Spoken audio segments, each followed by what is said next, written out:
I met her on a rainy Thursday afternoon, the kind of day that makes even a billionaire feel lonely. I was sitting in a small cafe wearing a plain gray hoodie, no watch, no car keys on the table, nothing that screamed money. She walked in like she owned the place. Long hair, perfect smile, eyes that scanned every corner before landing on me. She asked if she could sit because every other seat was taken. I said sure. We started talking about random things, travel, books, how small talk is exhausting. She laughed at everything I said, even the jokes that weren't funny. There was something magnetic about her. She made you feel like you were the only man in the world worth listening to. But somewhere deep inside, I'd already learned to listen differently.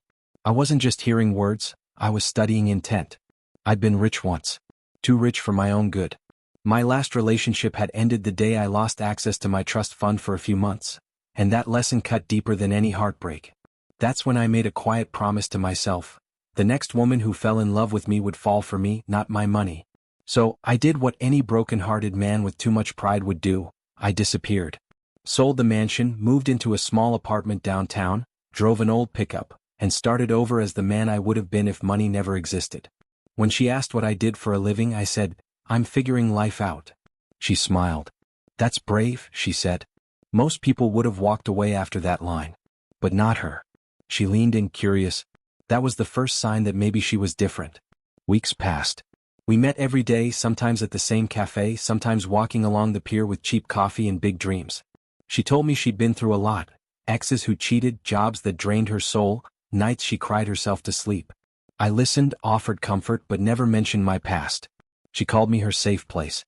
I called her my second chance. But love, I've learned, is like poker. Everyone's holding something back. One night she asked to come over. My apartment wasn't much. One bedroom, peeling paint, mismatched furniture. I expected her to flinch, maybe even laugh. Instead she said, "It's cozy." That night she cooked pasta, we drank cheap wine, and she fell asleep on my shoulder. For the first time in years I felt peace. What I didn't know was that peace was temporary, because while I was testing her love, she was testing my resources. The next few weeks were a dream, or at least that's how it felt.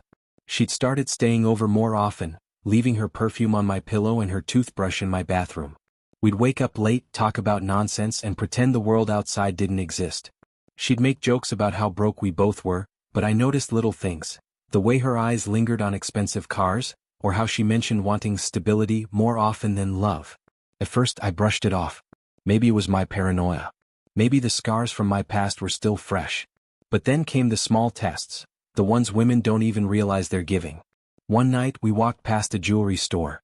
She stopped and stared at a diamond necklace, her reflection glowing in the glass. "One day," she whispered half to herself. I smiled and said, "Yeah, maybe one day." That's when I saw it, a flicker of disappointment she quickly hid behind a fake laugh. The next day she brought up her rent being late. "My landlord's a nightmare," she said, sighing. "He's threatening to kick me out if I don't pay soon." I looked at her for a moment, pretending to think, and said, "I wish I could help, but I'm short this month too." For a moment, the softness in her eyes vanished. "Oh," she said, voice sharp. "No worries." Then she smiled again, but it didn't reach her eyes. That's when I knew. She didn't date men, she dated opportunities. Still, I didn't end it. I wanted to see how far she'd go. It wasn't revenge yet, it was curiosity. I wanted to know who she was when money didn't show up. Soon after, her tone began to change. Calls became shorter. Messages delayed. She'd say she was busy or tired. Once, I caught her scrolling through a luxury vacation page while lying next to me, her face glowing from the screen's light. I asked her if she was planning a trip, and she said, "Just dreaming." Dreaming of what, I wondered? A better life or a richer man? A week later she invited me to a fancy dinner. I hesitated, the kind of place where one meal costs more than my entire week's groceries. She said, "Don't worry, it's on me." I almost laughed at the irony. But when we walked in, I realized she wasn't alone. Her friend, a guy, was already seated. He wore an expensive watch, the kind that screams success without saying a word. She introduced us awkwardly. "This is Daniel," she said. "We've known each other forever." Daniel smiled. "So, you're the boyfriend I've heard so much about?" I smiled back, but inside I already knew. This wasn't a date. This was a comparison. And she didn't realize, she was the one being tested. That dinner was the beginning of the end, though she didn't know it yet. Daniel talked about his company, his investments, his new car, his busy life. Every word he spoke was dipped in money. And every time he spoke, her laughter got a little louder, her hand rested a little longer on his arm. I sat there, pretending to be oblivious, smiling like a man too naive to understand what was happening. When the bill came, Daniel reached for it. I didn't even move. I wanted to see what she would do. She didn't hesitate. "Oh, Daniel, you're too sweet," she said, giggling. That night, I saw something I'd been refusing to see. She liked me, but she wanted him. When we left the restaurant, she held my hand like nothing had happened. "You were quiet tonight," she said softly. "Just thinking," I replied. "About what?" "About how people change when money walks into the room." She stopped walking for a moment, eyes narrowing. "What's that supposed to mean?" "Nothing," I said, forcing a smile. "Just an observation." But I could feel her unease. The mask had cracked, not enough to shatter but enough to let the truth peek through. Over the next few days, her behavior grew colder. Calls became rare. Messages turned one-worded. I didn't chase her, I waited. Because sometimes silence exposes people faster than confrontation ever could. A week later, I got the message I'd been expecting. "Hey, I think we should take a break. It's not you, it's me. I just need some space to figure things out." I stared at the screen and smiled. I didn't reply. She didn't want space, she wanted an upgrade. 3 weeks later, she posted a picture on social media. She was in a designer dress, champagne in hand, leaning against a luxury car. The caption read, "Finally, my life's turning around," and standing beside her, with that same smug smile, was Daniel. My friends sent me screenshots, some angry, some sympathetic. I just said, "Good for her." Because what she didn't know was that Daniel worked for me. I'd hired him years ago as part of my real estate company. He was one of the few people who knew about my little social experiment, living broke to find real love. I hadn't planned for him to cross paths with her, but when fate hands you irony, you don't refuse it. And that's when the idea came. Not revenge yet, but justice wrapped in patience. I decided to let her live her dream. To let her taste the high life she'd been chasing. Because when a lie is fed enough luxury, it eventually starves for truth. Daniel played his part perfectly. I didn't even have to ask. He knew me well enough to understand that silence was my green light. A week after their photo went viral, she was already living her fantasy. Fancy restaurants, rooftop parties, weekend getaways. She thought she'd finally leveled up. Daniel told me everything. How she'd brag about her new life, how she laughed about her broke ex, who meant well but couldn't provide. She said she wanted to marry someone who could give her security. I almost pitied her. Almost. I'd been running this test for a year of pretending to be a struggling man, of counting fake dollars in a wallet that could buy half the street. All because I wanted one thing money could never guarantee: honesty.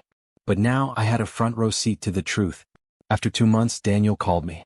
"She's starting to ask questions," he said. "About me. About how much I make. About why she hasn't met my family." I chuckled. "Keep playing along," I said. "Let her see what rich really looks like."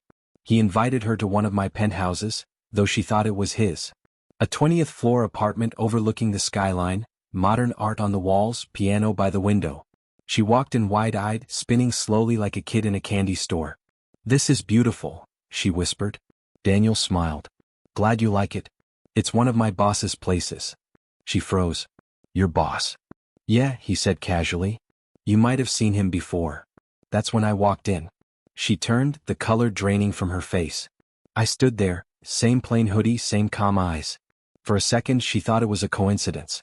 Then she looked at Daniel, then back at me. The realization hit her like a storm. You know each other?" she stammered. Daniel grinned. "Know him? He owns this place. I work for him." Silence. Only the hum of the city below filled the air. She looked at me, eyes trembling. "You said you were broke." "I said I was figuring life out," I corrected softly. "You just assumed that meant poor."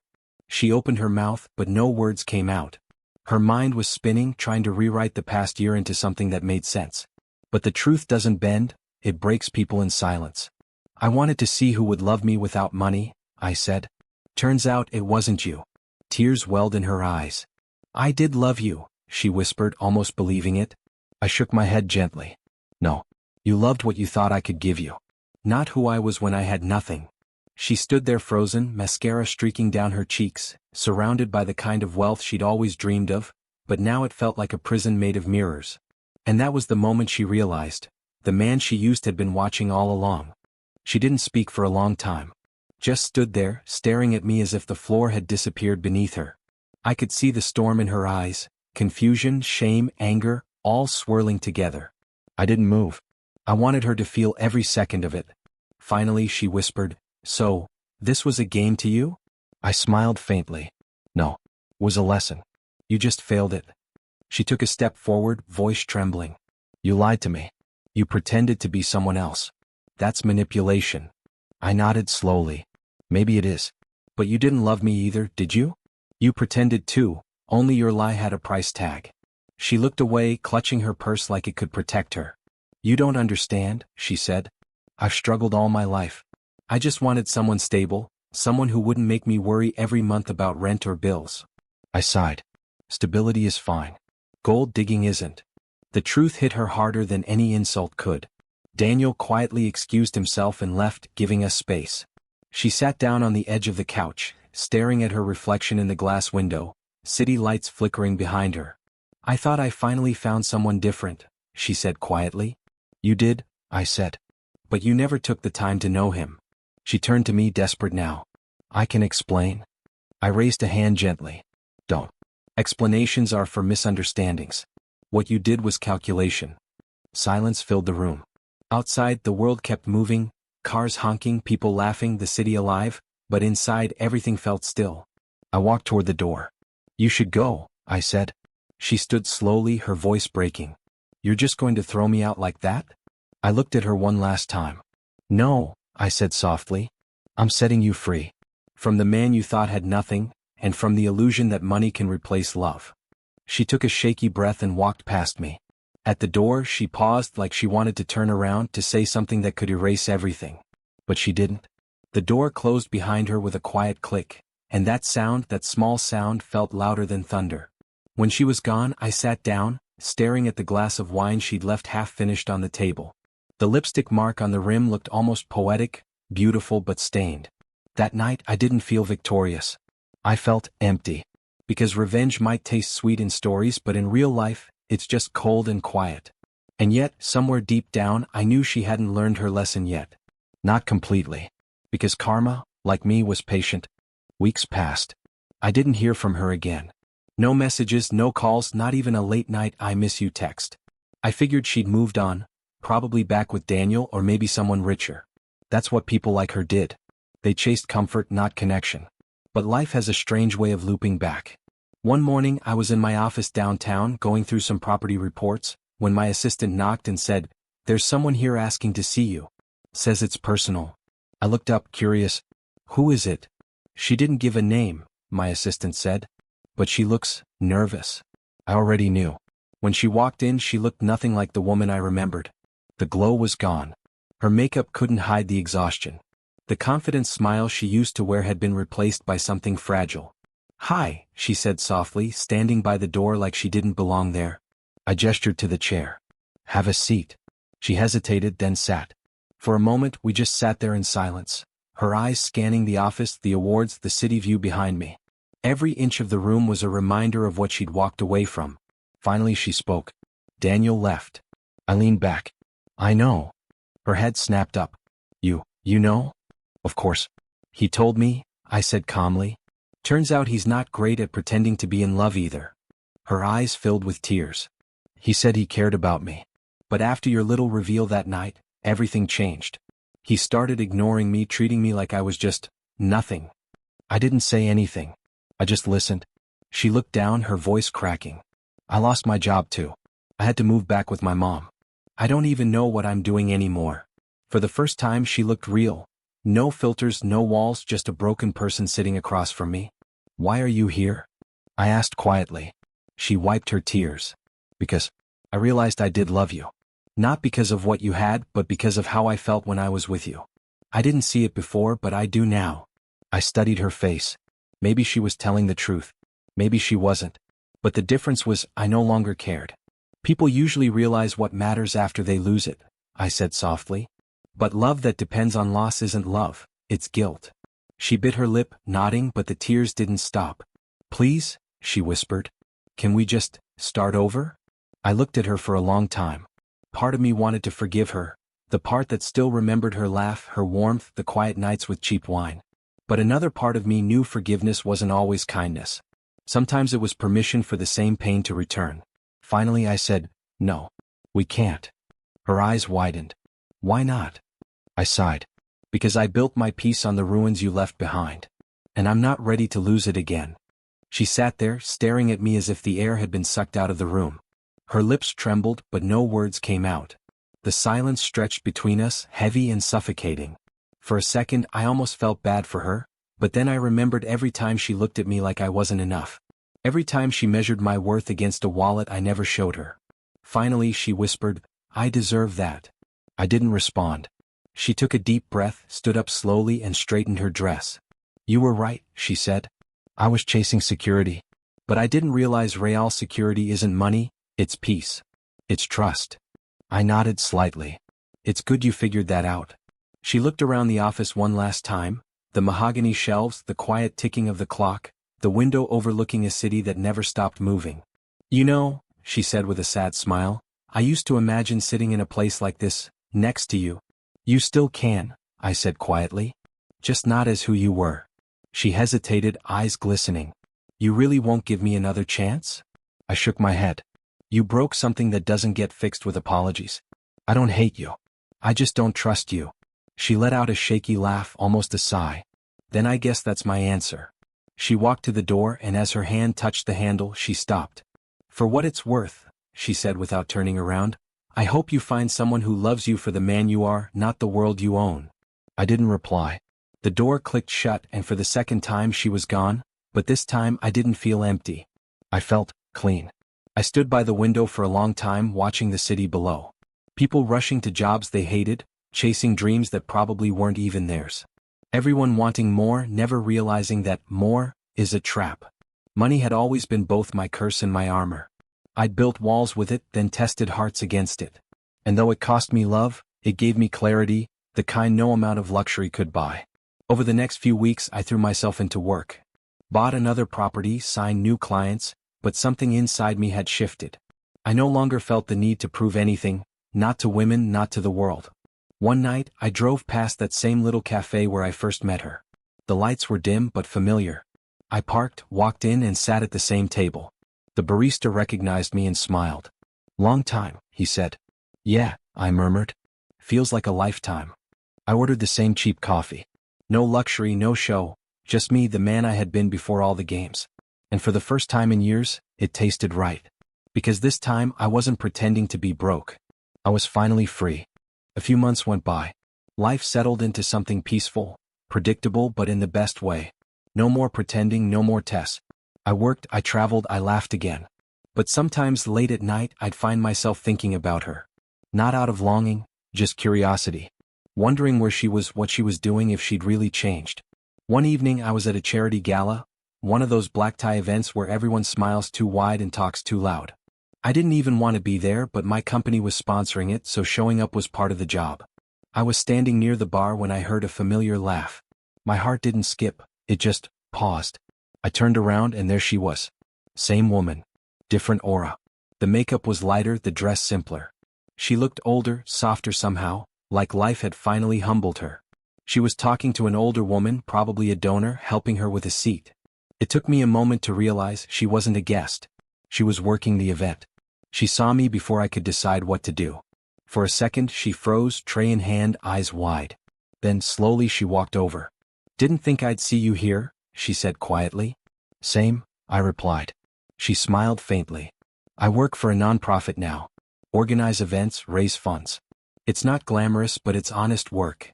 I looked at her, really looked at her, and for the first time I saw no pretense, no performance. Just a woman trying to rebuild herself. "That's good," I said. "You look different." She laughed softly. "Yeah. Turns out losing everything makes you see what actually matters. I used to think happiness was about how much you had. Now I think it's about how much you give." I nodded. "That's a lesson money can't buy." She looked down, then back up at me. "I'm sorry, you know. Not for losing you, but for being the kind of person who didn't deserve you back then." For a moment I didn't know what to say. The bitterness that once lived inside me felt distant now, replaced by something quieter. Maybe forgiveness. Maybe just understanding. "I believe you," I said finally. She smiled, eyes glistening. That means more than you think. A few people called her name and she turned to leave. Before she walked away she said, "You were right that night. Love without truth isn't love. I learned that the hard way."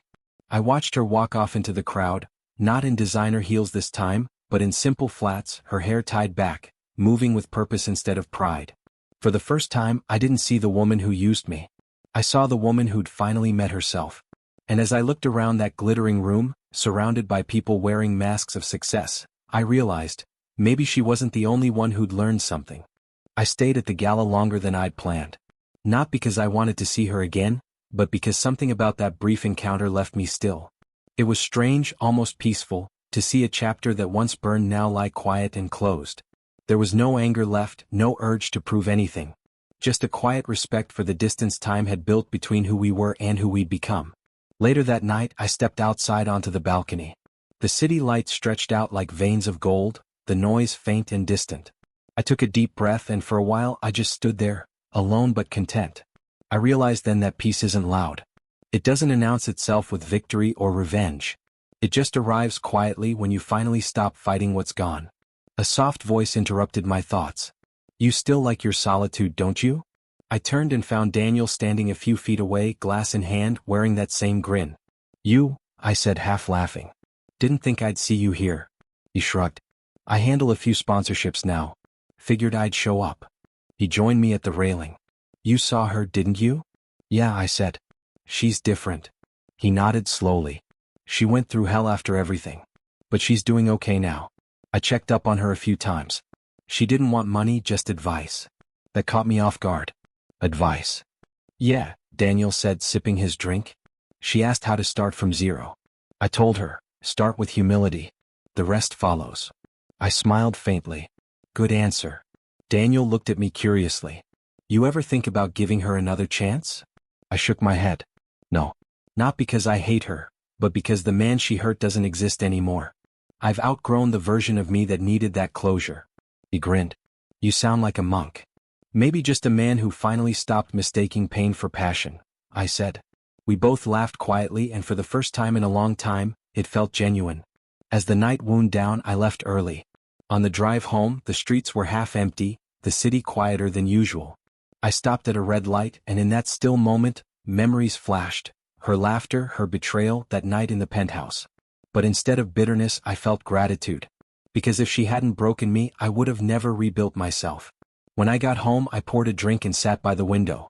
The city below shimmered, alive with stories, some beginning, some ending. And I smiled, realizing that mine had done both. Some lessons cost money. Others cost love. But the ones that truly change you, they cost your ego. And losing that might just be the richest thing I've ever done. The months that followed were calm, too calm, almost foreign after the chaos that used to be my life. Work became simple again, predictable even. I woke early, exercised, read, and went to meetings without that constant shadow of distrust that used to follow me everywhere. But something inside me had shifted. I was no longer chasing validation, money, or even happiness. I was chasing stillness. One weekend I drove out to the countryside. No phone, no laptop, just a small cabin near the hills. The air smelled like rain, the kind that cleans everything it touches. I spent hours sitting on the porch, watching the trees sway. For the first time, I understood what people meant when they said peace isn't found, it's built. I thought about her again that night, not the woman who hurt me but the one who learned, who grew. Maybe her pain had its purpose too. Maybe both of us had to break to finally understand love wasn't something you buy or test. It's something you earn. The next morning, I found a message on my phone from Daniel. "You'll like this. Check your email." I opened it. It was a newsletter from the same charity where she worked. A photo caught my eye, her standing with a group of children holding boxes of supplies, smiling. Really smiling. Not for a camera, not for attention. Just pure quiet joy. And for the first time since the night she walked out of that penthouse, I smiled too. Because maybe that was the real ending, not the heartbreak, not the revenge, but redemption. Hers and mine. I closed the email and looked out the window. The sunrise painted the world gold and I realized something simple. Sometimes, life takes everything away just to return what really matters. Love. Integrity. Because not everyone gets a second chance at those. But I did. Not with her, but with myself. As the light filled the cabin, I whispered to the silence. She married me for my money, but she taught me the value of losing it. And that, I thought, was the richest ending I could have asked for. Time moved differently after that. Slower, softer. The man who once lived in boardrooms and battles was now content with quiet mornings and long drives with no destination. I didn't crave revenge anymore, and I didn't replay old memories to punish myself. I had finally made peace with what happened, and in a strange way I was even thankful for it. One evening I stopped by that same cafe again, the one where it had all begun. The owner still remembered me. "You disappeared for a while," he said, handing me my usual coffee. "Yeah," I replied with a small grin. I needed to figure a few things out. The place hadn't changed much. Same wooden chairs, same faint smell of roasted beans. I found my old corner seat and just sat there watching people come and go. A young couple shared a dessert, whispering and laughing. A student typed away on her laptop, earbuds in. Life moved on, indifferent to anyone's heartbreak. And that's when I noticed her, not her but someone new. She walked in hurriedly, holding a few files, clearly exhausted. The barista called out her order before she even reached the counter, which meant she was a regular. She looked around for a seat and spotted the empty chair across from me. "Excuse me," she said with a warm but tired smile. "Mind if I sit here? It's packed today." "Sure," I said, gesturing to the chair. She sat down, sighed in relief, then looked at me and smiled again. It was genuine, not polished, not practiced. "Long day?" I asked. "You have no idea," she laughed. "But coffee helps." We talked about work, random things, nothing special. But there was something refreshing about her. No questions about what I did for a living, no sideways glances at my watch or shoes. Just conversation. Real, simple, easy. As she got up to leave, she said, "It was nice talking to you." "Ethan," I said, extending my hand. "Lena," she replied, shaking it. "See you around, Ethan." And just like that, she was gone. I sat there for a while after she left, staring at the empty chair across from me. For once, I didn't overthink it. I didn't plan the next move or wonder what her intentions were. I just smiled, because sometimes, the best things happen when you stop testing the world and start trusting it again. That night, I realized something simple but profound. You can lose everything, money, trust, love, and still come out richer if you find yourself in the process. The days with Lena unfolded naturally. No games, no testing boundaries, just two people slowly learning to exist in each other's silence. She wasn't like anyone I'd met before. She didn't fill the air with empty praise, didn't care about what I owned, and never once asked what I did for a living. To her, I was just Ethan, the man who loved quiet cafes and old books. We started meeting often, sometimes for coffee, sometimes just walks through the park. She had this habit of stopping to admire small things. A bird perched on a fence, a street musician playing an old song, sunlight through wet leaves. It made me realize how much of life I'd missed while chasing everything big. One evening, as we sat watching the sunset near the lake, she said softly, "You look like someone who's been through a storm but finally learned how to breathe again." I smiled. "You could say that." She turned to me. "Whoever hurt you, they must have taught you a lot." "They did," I said quietly. "Mostly about what love isn't." Lena nodded. "Sometimes the wrong people prepare us for the right ones." There was something about the way she said it, calm, certain, without trying to fix me. Just understanding. That kind of gentleness hits harder than any grand gesture ever could. As days turned into weeks, I found myself opening up again, not because I needed to, but because I wanted to. I told her about my fake broke phase, about the woman who left, and about the strange satisfaction of finding truth the hard way. She didn't judge. She just listened. When I finished, she said, "You tested love like a scientist. But love doesn't pass tests, it survives them." That line stayed with me. Months later, I realized something profound. I hadn't met Lena by coincidence. Life sent her when I was finally ready to see love without fear. One morning, as we sat at that same cafe where everything had once fallen apart, she reached across the table and said, "You know what's funny? You're the calmest person I've ever met." I laughed softly. "That's because I've already lived through my storm." And as I looked at her, simple, sincere, with no hidden intent, I knew that for the first time I wasn't pretending anymore. I wasn't testing love. I was living it. Lena became part of my days without either of us ever saying when it happened. It wasn't dramatic. No confessions, no sudden sparks.